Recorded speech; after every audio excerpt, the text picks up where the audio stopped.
So you want to buy a first keyboard and you want it to be thoughtful. You want it to be perfect. You want it to be everything that you want it to be. But if you end up making these 7 mistakes that I'll be talking about in today's video, you might end up overpaying for a keyboard that's actually a piece of junk that you really don't like and that you're going to have to buy some more later on anyways to find something that you do like. So in the past 5 years, I've reviewed hundreds and hundreds of keyboards, made a ton of customs, made a bunch of videos, and in this video, I'm going to talk about these 7 mistakes you don't have to make when buying your first keyboard so that you can save a bunch of money and actually get a keyboard that you enjoy using. So this first mistake, if you make this, you're going to end up overpaying a lot of money for a keyboard that maybe you can find cheaper someplace else, and this will really distort what you think of the price of the keyboard if you don't consider this. And that's to take into account the cost of shipping when buying your keyboard. See, across various different websites, some websites have free shipping, some don't, but you want to make sure that you're comparing apples to apples rather than apples to oranges when you're buying a keyboard. So this keyboard is actually $120, but if you take into account shipping, it looks like in EpoMaker, if you want standard shipping, it's $0, but if you want expedited shipping, it's $24. But this means that the price of the keyboard at $120 is actually $120, and then you just put in sales tax. And Amazon has free shipping, unless you live in a place where they don't have free shipping or you don't have Prime. So if you look up the Tide 75 on Amazon, it is also $120, and sometimes they might even have a discount code. So compared to EpoMaker right now, where it's $120, if you buy this keyboard on Amazon, you get a $13 discount, and then boom, you save money by going on Amazon. So that's what I mean by apples to apples. Amazon here is objectively cheaper than buying from the EpoMaker website. Amazon also has a favorable return policy, so I do recommend ordering from there if you have the option to. A lot of keyboard manufacturers, like sort of EpoMaker, don't have the best customer support, so if you ever have problems with a keyboard you ordered, you can easily get a return instead of dealing with poor customer support. So that's the first mistake. That's going to save you a bunch of money. If you're building a custom keyboard, then you have to consider the shipping plus the parts of every single part that you buy. So you got the keyboard kit, the stabilizers, the keycaps, and the switches. All those things you might be buying from different stores. So the price of your keyboard may end up way more expensive than what it says that it costs. Let's move on to the second mistake. So without taking the time to think about this next mistake, you might end up getting a keyboard that's completely useless for you and your needs. Like maybe you want a number pad, so you need a bigger size keyboard. Maybe you want to have more desk space and do more gaming, so you want a more compact size. So the second mistake is not thinking about what size of keyboard that you want. So you might just be wanting a fancy keyboard and you see this fancy keyboard that everyone has, like this one, and you might be thinking, oh, that looks really nice, like let me get that. And then you buy it and you suddenly realize like, oh, it's TKL, it's a little too big, like I don't want this side of the keyboard. I don't like it because it's taking up too much space. So size matters when it comes to keyboards. So let's take a look at some sizes. If you're a gamer or maybe you don't ever use the numpad of your keyboard and you want a little bit more of a compact size, then maybe you're looking at 75%, where it still has the function row and it still has the arrow keys and some nav keys and everything else, but it just doesn't have the number pad. Or if you want to go even smaller and you realize you don't really use the function row and you go down to 65%. Or if you want to be super gamer and you think, oh, I don't need arrow keys, I can do that on another layer, go to 60%, even smaller.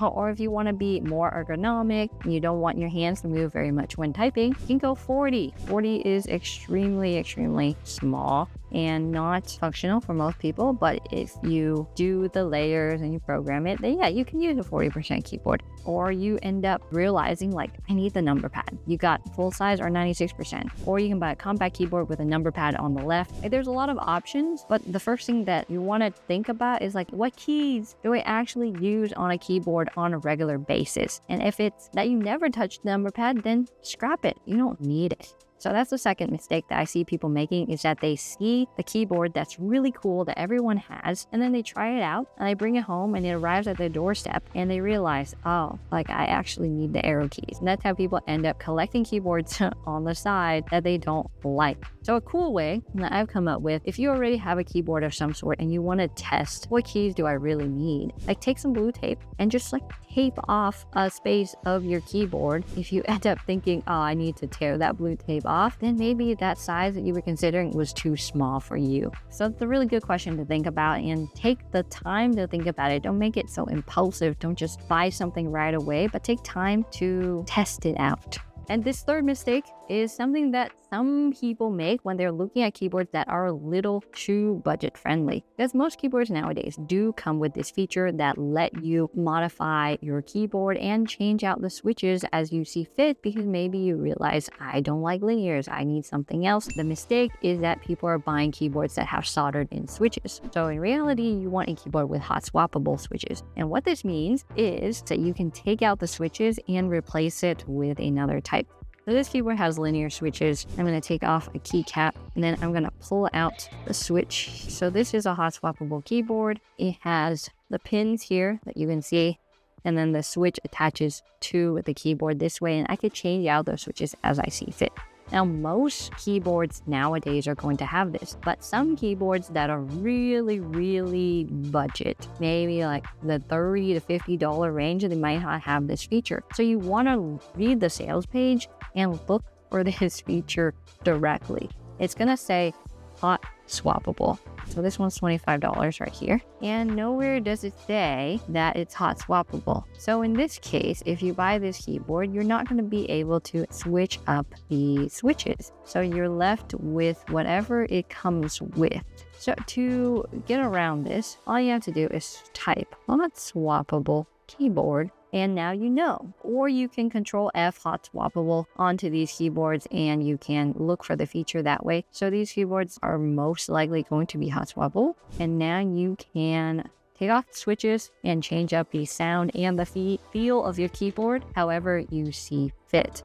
It's more of a future-proof kind of thing. It's okay if you buy a keyboard that you really, really love right away, then like maybe you don't need this feature, but it's great to have. Okay, number 4, the next mistake. The fourth mistake can lead you down a terrible, terrible path. You might get your parents not approve of your hobby. You might not get your significant other to approve of your hobby. You might end up having a bunch of keyboards just in your closet that you don't touch. And the fourth mistake is not giving yourself a limit. It's to just keep on buying more and more keyboards. I'd say a pretty healthy keyboard limit is you could give yourself a price range. Maybe you only want to spend like $1,000 total on this hobby. And if you hit that, like you're out. Or you can have a limit of keyboards. Like maybe you want 3 pre-built keyboards and 2 custom keyboards. And then you're happy, you're out. Unless you have so much spending money that, it's okay that you want to buy these keyboards for your own enjoyment, then, you're okay. There are a lot of problems with a hobby like this where you can keep on buying things. It's like with collectible shoes. Some people end up with 50 plus shoes that they never wear, that are just sitting in their closet. It's just bleeding money. And this hobby is very similar to that. So you can give yourself a healthy limit, whether it be budget or number of keyboards. And when you realize I'm pretty happy, then you can not buy any more keyboards. Because some people, they don't feel complete unless they keep on purchasing more and more keyboards. And when you relate your happiness to the number of keyboards you have, that you're crossing a fine line there. So you don't need to have the best product of 2024 and then the next year and the next year to feel complete. You can find your own happiness without buying more and more stuff. Now, that went really far. So I'm not a therapist, don't take advice from me, but I've seen it. A lot of people in this hobby, they keep on buying things and then they realize, I'm not happy. But anyways, moving on, let's get a little bit more lighthearted than that, because that was a little bit dark. If you don't do this next thing, then you're gonna end up buying a keyboard that doesn't have everything that you want. It's gonna end up missing features, or it's gonna end up having features that you're like, oh, this is such a hassle, and it sort of sucks. And what I want you to do is to make a list of all the features that you truly need and want in a keyboard. And I'm gonna tell you a bunch of features that maybe you want, maybe you might like.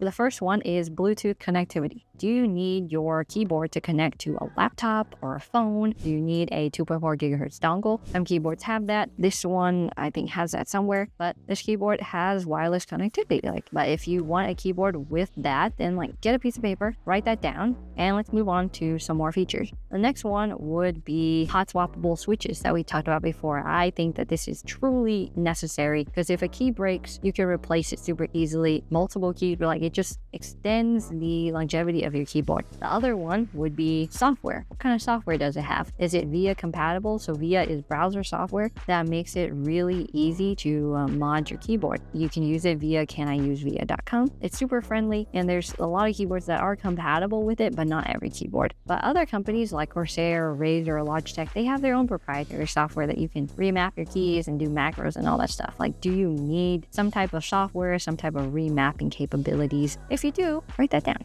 You will need a knob or no knob. If you want a knob, then look for keyboards with a knob or some type of volume controls. Do you need Hall effect switches for gaming? Do you want a rapid trigger? Or are you okay with just MX switches that are mechanical? There's also lighting. Do you need RGB? Do you need white backlight, or just none of that at all? There's also keycap profiles. So there's this one's Cherry profile. Got some other ones where they're like SA profile or MP3 or KSA or OSA. And there's all these keycap profiles that you can pick from, and different keyboards have different heights of profiles. That's another thing to consider. If you're building a custom keyboard, you don't have to think about this as much, because then you can just buy your own keyboard and buy your own keycaps and put them all together instead of having a keyboard that comes completely assembled, that comes straight to your door. Now you have to think about, do I want that or do I not want that?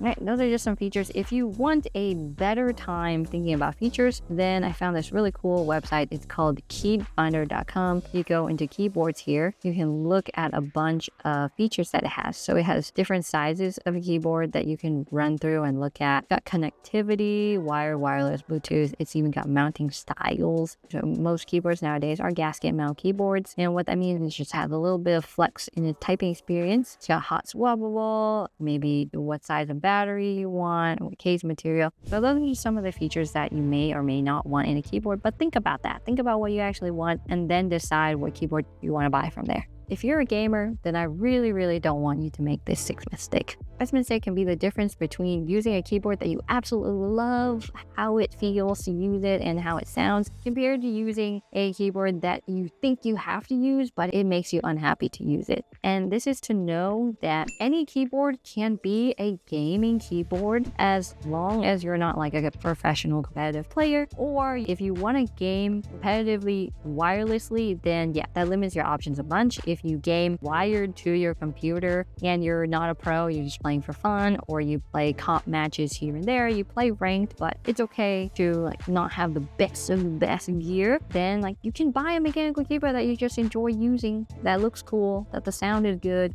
that it feels nice to use, as long as it has a decent polling rate and you have a decent computer and a good internet connection. Then any keyboard can be a gaming keyboard. You don't need the nicest top of the line Wuting 68G with a rapid trigger and all that stuff. Now people are going to tell you otherwise, that you need all the rapid trigger, mod tap, everything to get better at games, but that's not the case. What will get you better at games is getting better at the game. I would know, because I have nice gear and I still suck at the game. Nice gear doesn't make you better. It just makes you feel better. So yeah, unless you plan on competitive gaming wirelessly or you play at a very high level, then any keyboard will do. And number 7, if you make number 7 as a mistake, well, you may have a keyboard that just doesn't work. And that is to look for features like modularity, software compatibility, and customer support. Yeah, these all sound really lame, I know, but software, customer support, and modularity and compatibility, these are things that you must absolutely look at for your keyboard to work with your computer. If you're using Linux, then your options are really limited now in the software that you can use. Or if you're using a company that maybe their customer support's a little iffy and your keyboard breaks, then you're sort of out of luck. Or if you want to change the case or the switches in your keyboard, but it's proprietary and it doesn't accept those other things, then you're also out of luck. So just some things to consider are, what operating system do you use? Do you use Linux or Mac or Windows? Or if you want to connect it to your iPhone or your Android, like these are all things to look for on a sales page to make sure that your keyboard can work how you want it to. Other things to look for are switch compatibilities, case compatibility. Case compatibility is very rare except for standard 60% keyboards, but switch compatibility is a big deal nowadays, now that more Hall effect switches are coming onto the market. Is that a lot of the Hall effect switches, they're all Hall effect and they're all magnetic. They aren't interchangeable with each other, and some might fit into other keyboards whereas others might not.